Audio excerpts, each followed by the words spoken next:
Kuna neno la kipekee katika mashindano ya mwaka huu wa 2026 Kombe la Mapinduzi. Kuna zawadi ambayo wewe ndio utakuja kuitangaza, lakini mwelekeo wake ni tunzo. Kutakuwa kuna zawadi ya mfungaji bora, lakini na zawadi ya goli bora. Zawadi hizi zitatolewa na Mheshimiwa Rais Dr. Hussein Ali Hassan Mwinyi. Na PBZ wako tayari katika kudhamini zawadi zitakazotolewa na Mheshimiwa Rais. Tutakuwa tuna timu ya Mlandege Football Club. Huyu ni bingwa mtetezi katika mashindano ya 2024 pale yalipofanyika kwa ngazi ya vilabu. Yeye ndio alishikilia kombe hili. Kwa hiyo tumpongezeni timu ya Mlandege kupata fursa hii. Lakini timu nyingine, Mheshimiwa mgeni rasmi, itakayoshiriki mashindano haya kwa hapa Zanzibar ni timu ya KVZ. KVZ Football Club nayo imeingia katika mashindano haya kulingana na ubora wake katika ligi, lakini pia alikuwa ni bingwa katika msimu uliopita. Nadhani hivyo. Lakini timu nyingine ambayo tumeichukua kwa ubora wake ni timu ya Fufuni FC kutoka Pemba.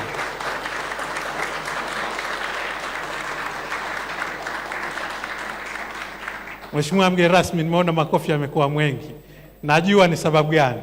Kwa sababu mpaka leo asubuhi ndugu yangu yule mtangazaji walikuwa katika jukwaa la habari pale kwa ndugu yangu Ramadhan Bukini, wakawa wanaijadili sana kwamba vipi Fufuni jamani, watapata fursa au watapata fursa.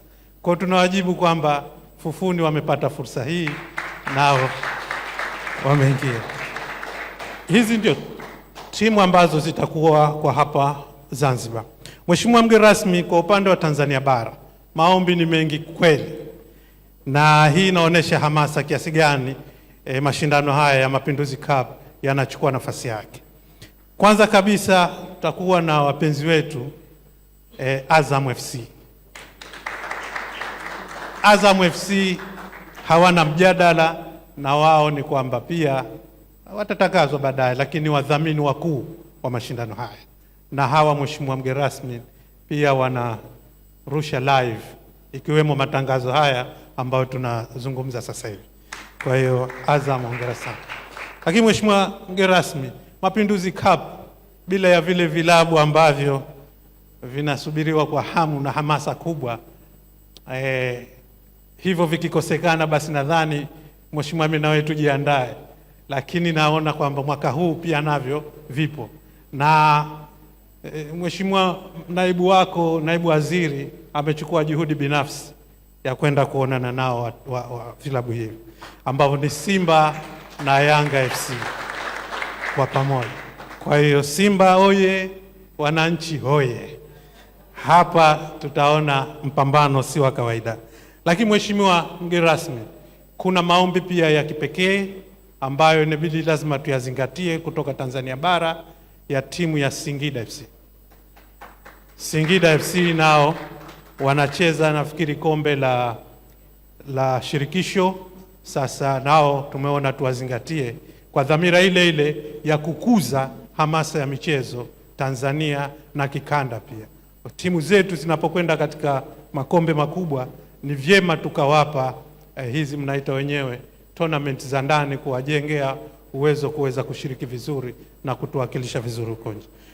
Mheshimiwa mgeni rasmi, tunahitaji pia kuwashirikisha timu za nje ambazo naambiwa maombi huwa yanatoka mpaka kutoka timu zetu za kanda ya kaskazini, lakini pia na Afrika Mashariki. Kwa mwaka huu na muda tuliokuwa nao, tulisema kwanza tuanze na timu 8 kwa tarehe tulizonazo na usimamizi wa fedha ambao tuko nao. Kwa hiyo tumefanikiwa kuchukua timu moja kutoka nje, angalau moja. Maombi tulikuwa nayo mengi, lakini mpaka sasa URA kutoka Uganda ndio ambao tumewakubalia ombi lao, nao watashinda. Tunadhani kwamba watatoa upinzani mzuri kwa timu zetu na tutaona burudani za kutosha.